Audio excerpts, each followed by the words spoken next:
अस्सलाम वालेकुम। हमारा जो आज का टॉपिक है वो है पंचुएशन। आज के हम इस लेक्चर में पढ़ेंगे कि हमें पंचुएशन की ज़रूरत क्यों होती है, इसको कब इस्तेमाल करते हैं और इसका इस्तेमाल कैसे कर सकते हैं। ये ग्रामर में एक इम्पॉर्टेंट पार्ट होता है जो कि तकरीबन हर पैराग्राफ में, हर एप्लीकेशन में, हर जगह पर इस्तेमाल होता है। तो पंचुएशन की हमें नीड इसलिए होती है कि हम अपने जो थॉट्स हैं, इमोशंस हैं, फीलिंग्स हैं, वो एक मीनिंग के साथ अपने रीडर तक पहुँचा सकें। तो पंचुएशन के कुछ मार्क्स होते हैं जो हम इस्तेमाल करते हैं एक पैराग्राफ लिखते हुए। तो पंचुएशन का जो पहला मार्क या सिंबल है वो है फुल स्टॉप या पीरियड। ये एक छोटी सी बिंदी होती है जो इस्तेमाल होती है एक स्टेटमेंट के आखिर में, जहाँ पर हमारी एक बात मुकम्मल हो रही होती है, तब हम इस्तेमाल करते हैं फुल स्टॉप का या पीरियड का। Full stop is used at the end of statement. एक बात जब ख़त्म हो रही है, एक स्टेटमेंट जब एंड हो रही है, तो हम यूज़ करेंगे उस टाइम फुल स्टॉप का।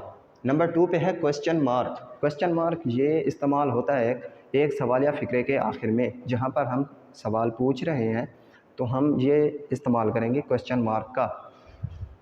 Question mark shows where a question ends. ये शो कराता है कि जहाँ पर एक सवाल ख़त्म हो रहा है, तो हम इस्तेमाल करेंगे उस टाइम पे क्वेश्चन मार्क का। उसके बाद है कॉमा। कॉमा कहाँ इस्तेमाल होता है? Comma is used to separate series of word.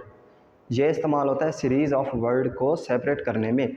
अब हम एक एग्जांपल लेते हैं कि do you want some candies, cakes और आइसक्रीम। अब ये जो केक्स है और इसके केक्स और कैंडीज़ के दरमियान हम इस्तेमाल करेंगे कॉमा का। उसके बाद है कॉमा इज़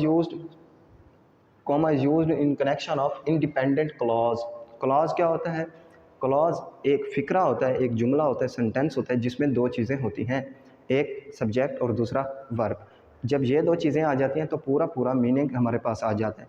ये कहाँ पर यूज़ होता है? इंडिपेंडेंट क्लॉज, जिसमें एक बात मुकम्मल हो चुकी हो और दूसरा सेंटेंस हो, हमें उसकी सहारे की ज़रूरत ना पड़े। ये दो डिफरेंट सेंटेंसेस होते हैं। तो हम इनके कनेक्शन दिखाने के लिए किस चीज़ का इस्तेमाल करते हैं? कॉमा का। एक एग्जांपल है it is an old car. इसके बाद क्या आ जाएगा? Comma. It is an old car, ये हमें पूरा मीनिंग समझ आ रहा है कि ये एक पुरानी कार है। अब जब हम नया जो सेंटेंस शुरू कर रहे हैं, मतलब वो है उसी के रिलेटेड, तो हम उसके बाद लगाएंगे comma. But it is very fast, लेकिन ये तेज़ है। ये अब क्या चीज़ हो गई? Independent clause. इंडिपेंडेंट क्लॉज के साथ के दरमियान क्या इस्तेमाल होता है? कनेक्शन दिखाने के लिए कॉमा का इस्तेमाल करते हैं। उसके बाद है टू सेपरेट कोटेड पार्ट्स। अब जैसे किसी की बात होती है, जब हम बग़ैर चेंजिंग के दूसरे तक पहुंचाना चाहते हैं, तो हम इस्तेमाल करते हैं कोटेशन मार्क का वहाँ इस्तेमाल करते हैं। पहले हम लिखेंगे ही सेड, उसने कहा, इट्स माई कार। जो ही सेड के बाद हम यूज़ करेंगे कॉमा का। उसके बाद जो बात है वहाँ पर वो हम आगे पढ़ते हैं, वहाँ क्या इस्तेमाल होगा। बेसिकली जब हम बात कर रहे होते हैं तो पहले जो नाउन होता है उसके बाद हम यूज़ करते हैं किस चीज़ का? कॉमा का। उसके बाद है at the start of sentence having yes और नो। कुछ सेंटेंस ऐसे होते हैं जहाँ पर येस और नो से शुरू हो रहे होते हैं। जब हम किसी से सवाल करते हैं तो वो येस और नो से शुरू होते हैं। तो जो सेंटेंस येस और नो से शुरू हो, वहाँ पर हम पहले येस के बाद या नो के बाद क्या इस्तेमाल करेंगे? कॉमा का। उसके बाद है सैल्यूटेशन। सैल्यूटेशन क्या होता है? एप्लीकेशन का एक पार्ट होता है जहाँ पर हम रिस्पेक्टेड वर्ड इस्तेमाल करते हैं, जैसे respected sir, respected madam, my loving brother. इस तरह के जो अल्फाज होते हैं उन्हें हम कहते हैं सैल्यूटेशन। नेक्स्ट जो है बिडिंग फेयरवेल। ये क्या होता है? एप्लीकेशन के एंड में जब हम ख़त्म कर रहे होते हैं तो हम अपना मुअद्दिबाना अंदाज़ शो करने के लिए लिखते हैं you are affectionately, you are obediently, you are loving son. इस तरह जो आपका उनके साथ रिलेशन होता है, जो उनका ओहदा होता है, वो ज़ाहिर करने के लिए हम यूज़ करते हैं उस टाइम पर कॉमा का। उसके बाद होता है आफ्टर एन इंटरजेक्शन। इंटरजेक्शन क्या होते हैं? वो अल्फाज जो सडन रिएक्शन शो करते हैं, जैसे वाओ, इट्स ब्यूटीफुल, ये खूबसूरत है। अब वाओ के बाद हम क्या लगाएंगे? कॉमा का इस्तेमाल करेंगे। ये चंद इस्तेमालात थे किसके? कॉमा के। उसके बाद जो अगला है वो है कोटेशन मार्क। कोटेशन मार्क ये दो उल्टे कामे होते हैं जो बिगिनिंग और एट द एंड ऑफ एक जो बात होती है, at the end of statement, उसके आखिर में हम यूज़ करते हैं और शुरू में भी इस्तेमाल करते हैं। ये है इसकी सिंबल।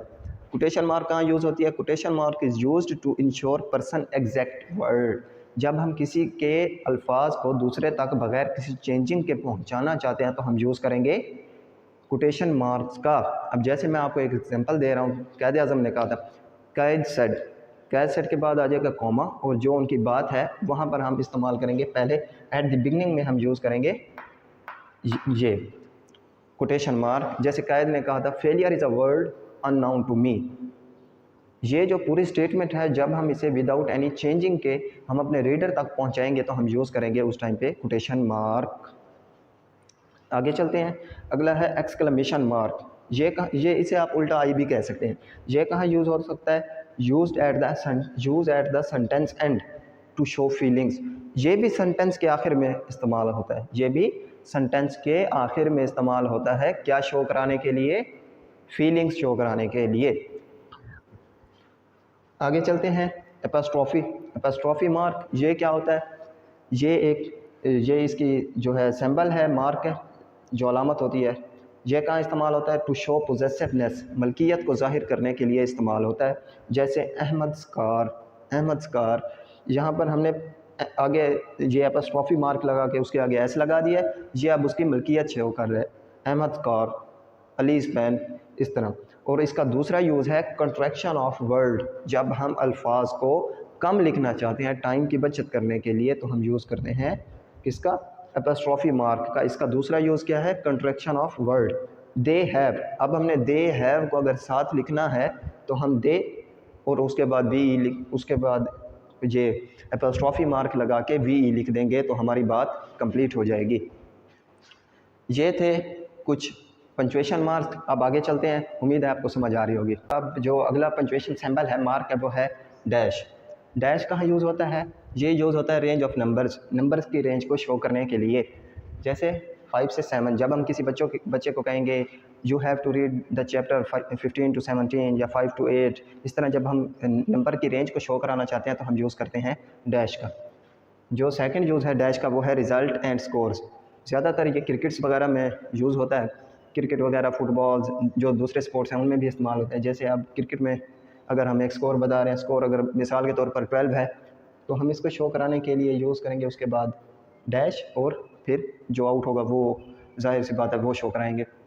इसका तीसरा इस्तेमाल है डैश का, वो है डिस्टेंस। डिस्टेंस को हमने जब शो कराना होता है तो हम यूज़ करते हैं डैश का। जैसे 15 to 17 किलोमीटर। एग्जाम्पल मैंने लिखी है, the distance between DG Khan to Multan is 90 to 92 kilometres. हमने डिस्टेंस शो कराना है तो हम यूज़ करेंगे डैश का। जो चौथा यूज़ है डैश का वो है कंपाउंड एडजेक्टिव्स। कंपाउंड एडजेक्टिव्स को हमने जब शो कराना है तो हम यूज़ करेंगे डैश का। जैसे ई बुक, उसके बाद है नेशनल बुक अवार्ड विनिंग। दो अलग चीज़ें थी। जब हमने इन्हें, जब एडजेक्टिव आ रही है तो हमने यूज़ किया है उस टाइम किस चीज़ का? डैश का। एडजेक्टिव क्या होती है? खसूसियत। अब अगले नंबर पे है हाइफन, ये उसकी सिंबल है। ये यूज़ होता है प्रीफिक्सेस आगे आने वाले अल्फाज होते हैं। जो इसका पहला यूज़ है वो है प्रीफिक्सेस। इसकी एग्जांपल है एक्स हस्बैंड, नंबर 1। नंबर 2 पे एग्जांपल है सेल्फ इम्पोज्ड। नंबर 3 पे एग्जांपल है एक्स प्रेसिडेंट। ये किसका इस्तेमाल पढ़ रहे थे हम? हाइफन का फर्स्ट इस्तेमाल था। जो इसका हाइफन का सेकंड इस्तेमाल है वो है कंपाउंड वर्ड्स। ये इसका बहुत ही ज़्यादा कॉमन यूज़ है। हम जो हमारा रेगुलर पैराग्राफ राइटिंग होती है, जो हम राइटिंग करते हैं किसी हवाले से भी, उसमें हम ज़्यादातर यूज़ करते हैं हाइफन का। किस हवाले से? कंपाउंड वर्ड को शो कराने के लिए। जैसे ओवर द काउंटर, ये एक वर्ड है। जैसे mother in law, father in law, sister in law, ये जो हमने वर्ड शो कराने होते हैं, कंपाउंड वर्ड्स जो हमने शो कराने होते हैं तो हम यूज़ करते हैं इस चीज़ का? हाइफन का। जो अगला है वो है सेमीकॉलन। सेमीकॉलन कहाँ पर यूज़ होता है? To separate a list having commas. एक लिस्ट को जब हमने सेपरेट करना है तो हम यूज़ करते हैं जब हमने एक लिस्ट को वो सेपरेट करना है उसमें कॉमास भी हों तो हम यूज़ करते हैं सेमीकॉलन का। एक एग्जांपल मैंने लिखी है, he can't go to Rome, Italy, उसके बाद सेमीकॉलन, मैड्रिड, उसके बाद फिर कॉमा, फिर स्पेन। जब हमने एक लिस्ट को अलहदा करना होता है, उसको शो कराना होता है तो हम यूज़ करते हैं सेमीकॉलन का। और बहुत सारे वर्ड होते हैं, हम वहाँ पर भी ये इस्तेमाल करते हैं। जो नया सेंटेंस होता है जो शुरू हो रहा होता है इन वर्ड से, तो हम यूज़ करते हैं सेमीकॉलन का। To introduce new complete sentence word such as however, nevertheless, therefore, for example. ये वर्ड्स जो हैं जो सेंटेंस नया शुरू हो रहा होता है तो वहाँ पर भी हम यूज़ करते हैं सेमीकॉलन का। अगला जो हमारा पंचुएशन मार्क है वो है कॉलन। कॉलन कहाँ पर यूज़ होता है? इसका जो पहला जो कॉमन यूज़ है वो है टू इंडिकेट टाइम। जब हमने टाइम को शो कराना हो तो हम यूज़ करते हैं उस टाइम, क्या यूज़ करते हैं उस वक्त? हम यूज़ करते हैं कॉलन का। जैसे 12, जब हम कहेंगे 12:30 तो हम यूज़ क्या करेंगे? कॉलन का। दूसरा यूज़ जो है वो कॉलन का वो क्या है? To show ratio. रेशो को जब हमने शो कराना है तो हम यूज़ करेंगे किस चीज़ का? कॉलन का। तीसरे नंबर पे है to introduce a list of items. जब हमने आइटम्स की लिस्ट को हमने जब शो कराना है, आइटम्स की लिस्ट को जब हमने शो कराना है तो हम यूज़ करेंगे किस चीज़ का? कॉलन का। एक एग्जांपल मैंने लिखी है, you have to bring 3 things to party. तुमने पार्टी पर 3 चीज़ें लानी है, तब हम क्या लगाएंगे? क्या चीज़ लगाएंगे? कॉलन लगाएंगे। आगे क्या लिखा हुआ है? Roses, candies and books. ये है इनके कॉमन इस्तेमाल कॉलन के। नंबर 1 पे क्या था? टाइम को इंडिकेट करना है। नंबर 2 पे क्या था? To show ratio. और नंबर 3 पे क्या था? Introduce a list of items. अगला जो पंक्चुएशन मार्क्स हैं जो अगले हमने पढ़ने हैं 4, ये ज़्यादातर मैथमेटिक्स में इस्तेमाल होते हैं, लेकिन कभी कभी इनका इंग्लिश में भी इस्तेमाल होता है। एलिप्सिस, ये जो इसकी सैम्बल है ये वाली, ये कहाँ पर यूज़ होती है? कि ये कंटिन्यूटी की एक समझ ले अलामत है कि अभी बात जारी है। ये ज़्यादातर मैथ में इस्तेमाल होती है। नंबर 12 पे है ब्रैकेट्स। ये ब्रैकेट कहाँ पर इस्तेमाल होती है? मैथ में इस्तेमाल होती है ज़्यादातर। यूनियंस वाले जो सवाल होते हैं उनमें ये एक्स्ट्रा इन्फॉर्मेशन के लिए यूज़ होती है। फिर नंबर 13 पे है पैरेंथेसिस, ये भी एडिशनल इन्फॉर्मेशन के लिए यूज़ होती है। नंबर 14 पे है स्लैश। स्लैश कहाँ पर यूज़ होती है? ये ज़्यादातर कॉमनली कहाँ यूज़ होती है? ये मेजरमेंट को शो कराने के लिए हम यूज़ करते हैं किस चीज़ का? स्लैश का। तो आज हमने पढ़ा है पंक्चुएशन। जितना मैं आसान से आसान एक्सप्लेनेशन कर सकता था इस टॉपिक की मैंने एक्सप्लेनेशन की है। उम्मीद है आप लोगों को समझ भी आई होगी।